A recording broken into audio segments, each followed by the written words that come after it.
Hello everyone, and welcome to the Vintage Needle Crafter. My name is Laura.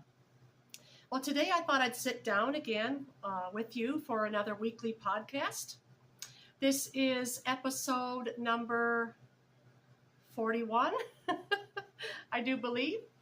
But welcome to my channel. Welcome if you are new here.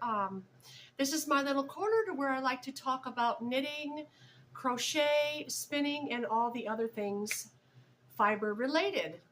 So this week I am sitting in a new place. This is the corner of my dining room where you can see out front the trees and the background.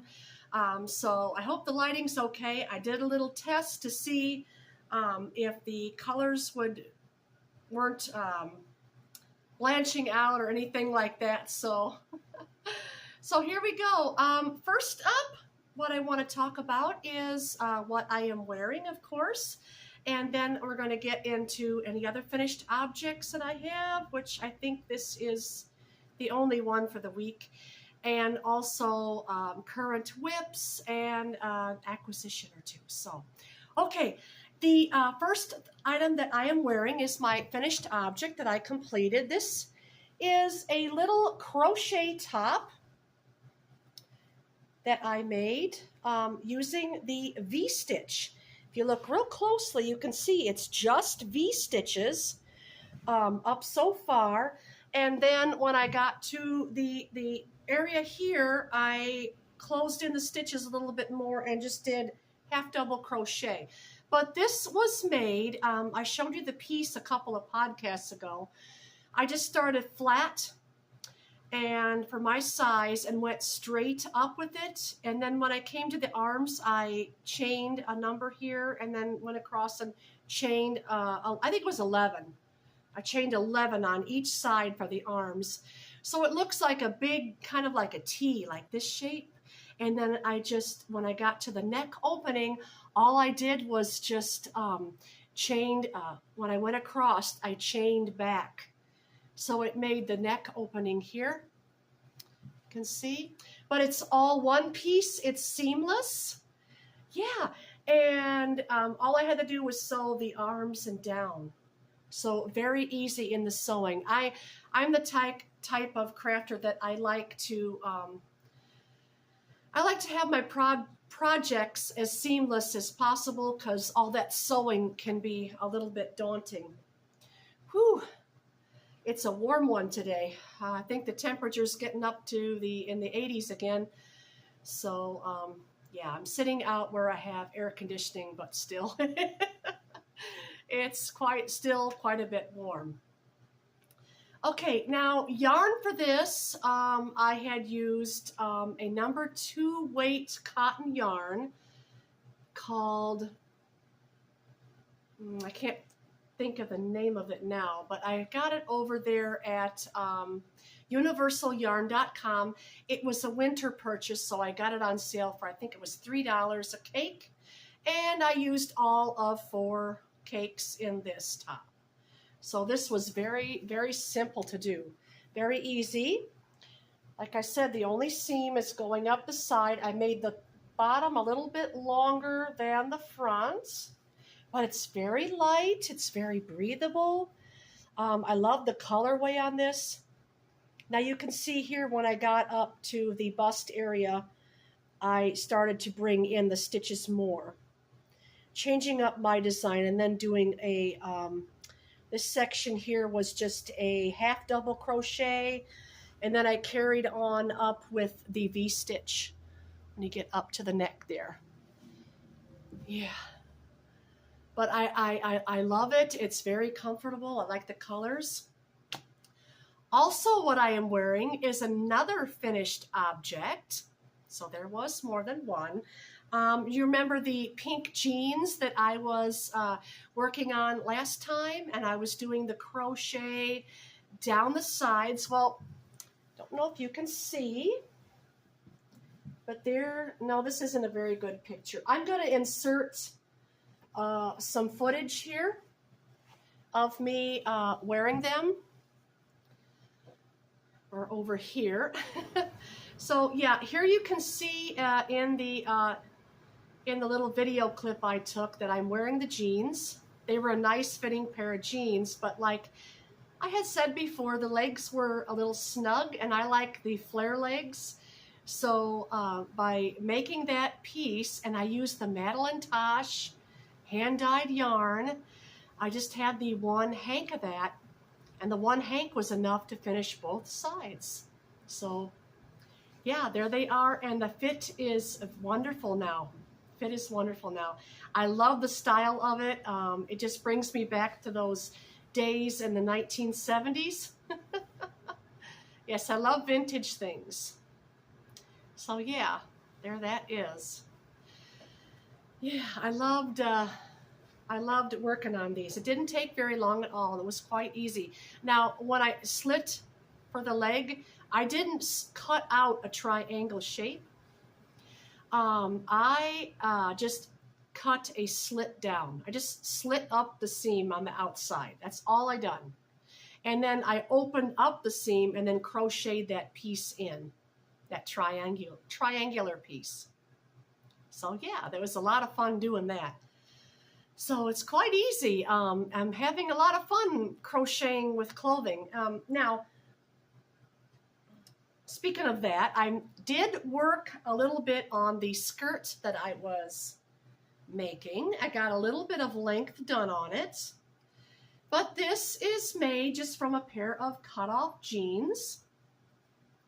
And I'm just doing it in a double crochet. I started up here with a smaller hook to put holes in, and then doing a single crochet in the first round, and then half double crochet for the first couple rounds, and then now it's just going to be a plain double crochet, which I know can seem kind of daunting, but I just work on it in the evenings. I'm going to get, a little bit further down. I want it to have it at least at my knee or a little bit below. So yeah, there's that. And the yarn I'm using for this is a number 2 fine acrylic from, let's see if I can point the label this way. This was Hirschner's Afghan yarn. Number 2 fine. The colorway was Canyons. It was clearanced out about 3 years ago, so I'm not sure if you'd even find it. I do know they still sell their Afghan yarn over there, but I wanted that nice light yarn to be flowy and drapey, as this is. So that's the progress I've got done on that. And hook size I am using a number 4.5. So I've got a little bit more on that. Now, other summer tops I have frogged. The rainbow, if I still have that yarn. This yarn here, I was going to start, and I did start another cotton top, but I realized after studying this yarn a little bit closer, I think what it was that it was just a number 4 cotton that was on a cone. Now, to me, this seems softer than the average, but I don't know. It's very, very close because this is kitchen cotton, and I actually think that this probably could have been the same. It just wasn't working out. It had no stretch whatsoever, which 100% cotton does not anyway. So I am just working up, and I have 2 here. I am making it in the dishcloths. I said I wasn't going to do that because I did like the color, but alas, I am doing it. It's going to be a gift for someone. Also, I'm wanting to work up a bunch of dishcloths to donate to my church. So, and this is a different one. This one I have needles in this. I am attached. This here I got from Woolly Cone. WoollyYarn.com. They're a company from Italy. And I had purchased some cones over there. This was very cheap. I think I only paid $3 for this. And I've got a dishcloth here that I've done. This was a front post and back post stitch. And then I'm starting another one. This one's in knit. So I've just got it started. It's going to be a plain stockinette stitch with the border around, like we do when we make swatches. Do you like my little needles? I wanted to work with straights because I didn't want that cumbersome long, cord on the others. So I took just some double pointed needles, and I've got these end caps from Amazon, and I just, whoops, slipping off my stitches, and I just put those on the end so I could have a pair of shorties. These are nice and easy to work with. Now I have a pair of little shorty needles. So there's an idea for you, ladies. Wind that up. But this is a really pretty purple. I like the color on that. So with this, the rest of this, I'm just going to keep making dishcloths with it. See how many I get. Okay. I'm just getting started. I only have 2. I just try to do one dishcloth in the morning. Only takes like an hour or 2 to finish one. Yeah, okay. Now also what I want to talk about is the Sheila's Knit Along. I've got the second side done now. I'm going to try to hold the whole thing up here. There's one side, then the other. So you kind of get to see a little peek of how it's going to look. And here it is. Not very good at that, am I? There. That's the Sheila's Just Knitting Knit Along, and this is the open moss stitch. So I have the left and right fronts done, and I also have the back done, and now she's getting ready to do the tutorial for the sleeves. So it's coming along. I think this is going to be perfect for fall. Yep, I really do. Yep, love the stitch definition in that. You can all kind of see the light through it. That's why I know it's going to be nice and light for fall. And the yarn again I'm using is Yarn Smith's Lagoon in the colorway Chewik. Number 6 knitting needles. So there's that. So just follow along her tutorial. Size-wise, you just kind of have to figure out by doing your measurements to get your correct size. She's making one for a gentleman that watches her channel. So his name is Derek. Hello, Derek, if you're watching. Yeah, but that's, I think all I've got. Oh, one more. I have one more work in progress. I hope the lighting is okay out here for all of you. I thought I'd come out and do a different spot for a change, But here's something I am working on. I bet you can probably guess what it is. I'm using vintage yarn for this, and I don't know how much further I'm going to get along with the same color. It doesn't matter to me. I love the vintage yarn. The yarn is a thrift store find, and it is by Woolworth. And look at the price, 87 cents. Yeah, but it had a good smell. It smelled brand new. It came so many in a bag. And I am making, I'm going to find my center stitch so I can show you correctly. I am working on a My Version Ranunculus from my tutorial on YouTube.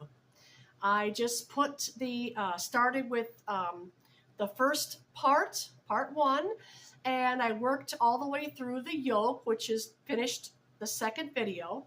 Because when I filmed this tutorial, I filmed it in 3 parts. Part 1 was the collar, part 2 was the yoke, and part 3 was the dividing of the sleeves and the sizes. Now, The only thing different I did, other than what the video said, and this is a little tip for you if you're a larger size, before you begin, let's see, up in here, before you begin the first braided section up here, I added 10 extra stitches just to see if I could get a little bit looser of a fit. And you're welcome to do that. Okay, the only time you do not want to add stitches is right when you start the lace. Once you get the lace started and the braided and this section right here, once you do that braid and the lace and the second braided round, you don't want to add stitches. It'll throw the pattern off. But you can add stitches before that, as long as you're doing it by 5s, because the pattern up here was by 5s. So once you're doing it by 5s, you won't have a problem.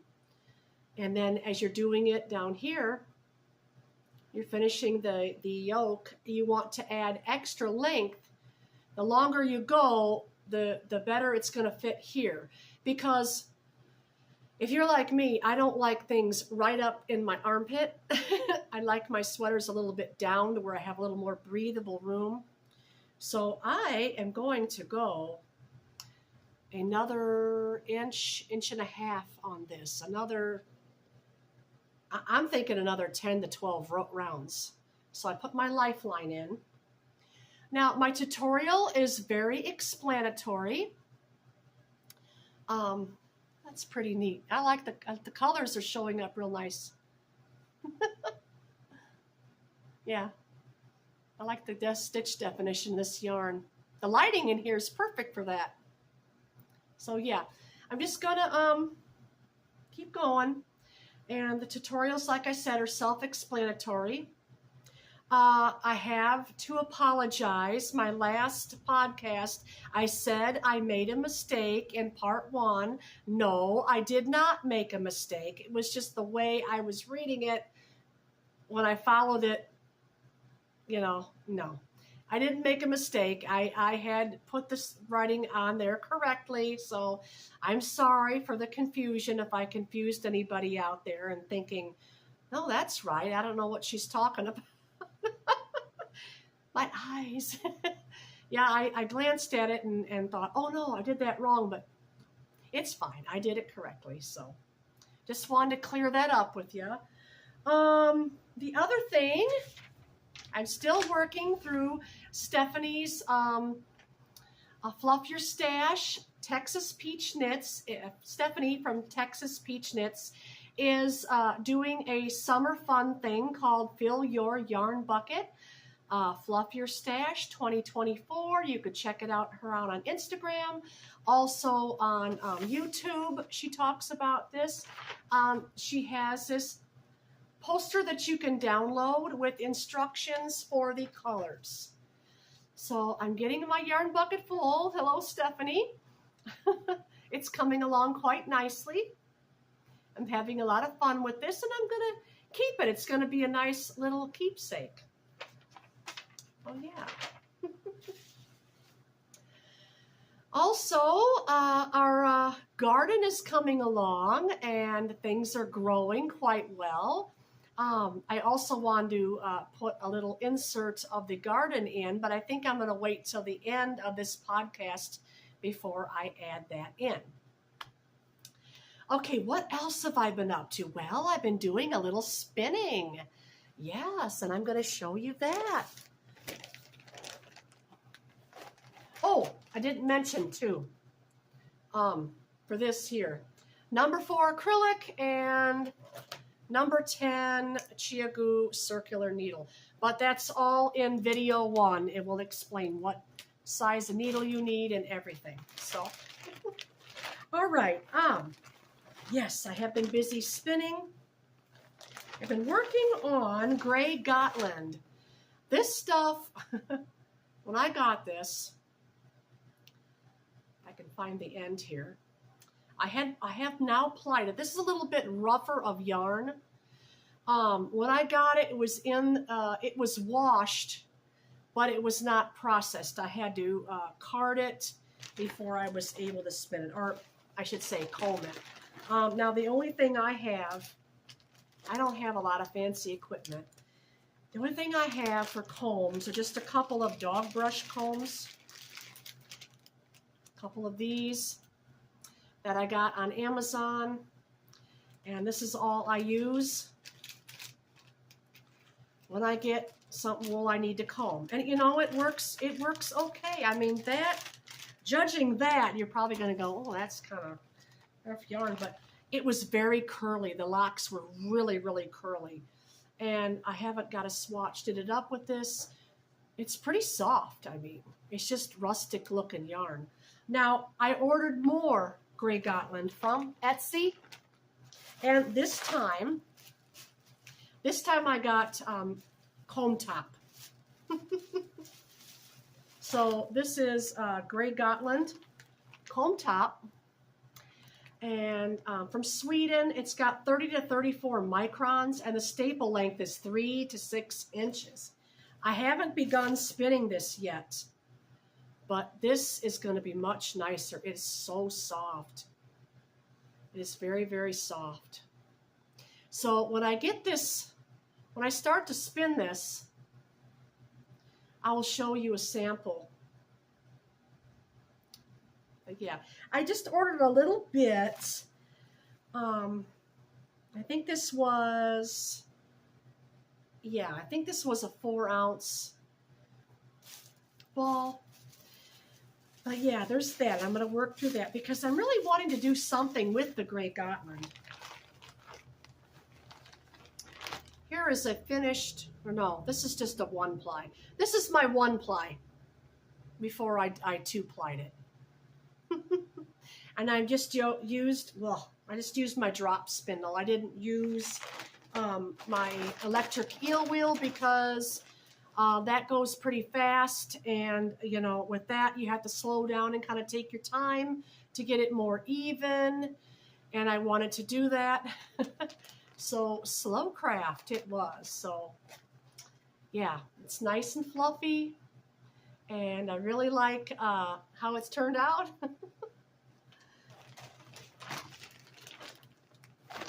I'm thinking, I don't know, maybe hat, mittens. We'll see. We'll see. I may be added into some other of my hand spun.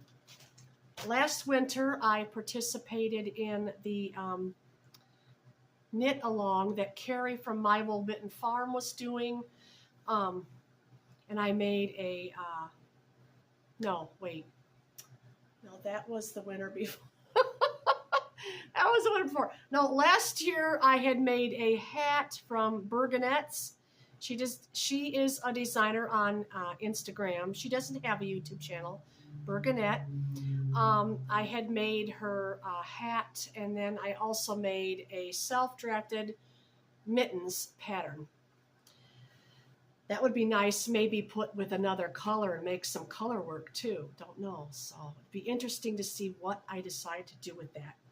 But anyway, I think that was everything today.